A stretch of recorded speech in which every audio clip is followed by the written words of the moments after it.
The old saying on the internet is no one knows that you're a dog on the internet, right? That you can't tell the size of the organization.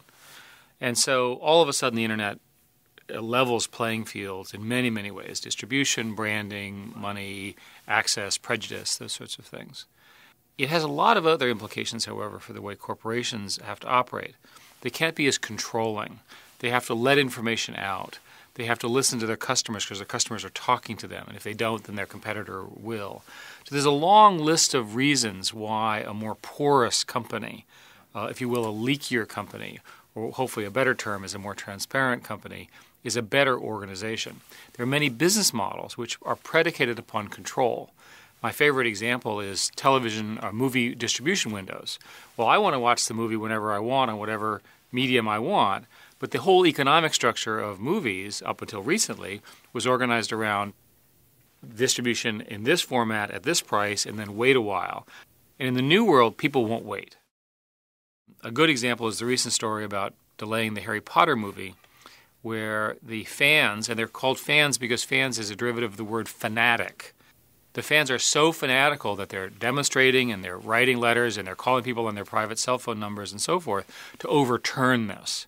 Now, whether they made the right decision or not, I don't know, but the fact of the matter is they have a fan base that they have to spend a lot of time thinking about.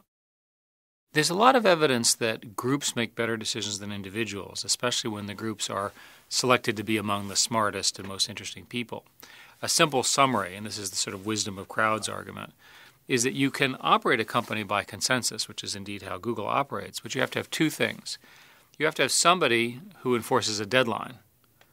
And by the way, if you don't have that, you have a university, because they just argue and argue and argue. And in a corporation, I think the role of a leader is often not to force the outcome unless they're really sure, but to force execution, literally by having a deadline, either by having a real crisis or creating a crisis. And a good managerial, let's create a crisis this week to get everybody through this knothole. And the second thing, of course, is that you have to have dissent. If you don't have dissent among a decision, then you have a king. And the new model of governance is very much counter that. And what I try to do, certainly in meetings, is I try to find the people who've not spoken, who often are the ones who are afraid to speak out but have a dissenting opinion, and get them to say what they really think. And then that provokes the discussion, and the right thing happens. So these open models, in terms of input from outside, also have to have open inside the corporation. It's an art, not a science, to encourage this because there are so many incentives in the traditional companies, the big offices and the corner offices and the regal, bathrooms and all that kind of stuff, and the big long table and everybody dressed up in suits that cause people to be afraid to speak out. But the best ideas don't come from the executives typically, and unfortunately the executives don't agree with me on that.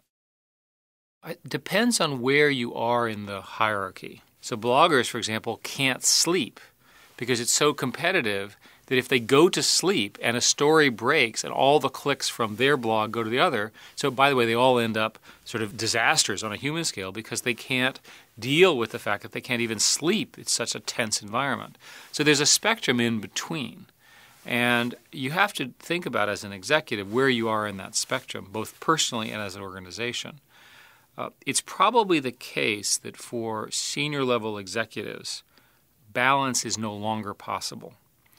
And the reason, and this again is very politically incorrect, because we're all supposed to have balance in our lives. But the fact of the matter is that I would love to have balance in my life, except that the world is a global stage, and that when I'm sleeping, there's a crisis in whatever country. I still have not figured out how not to sleep. So the fact of the matter is that you're going to select executives who like the rush of the intensity. They're going to be drawn to the sense of a crisis, the sense of speed. And those are the ones that are ultimately going to rise to the top.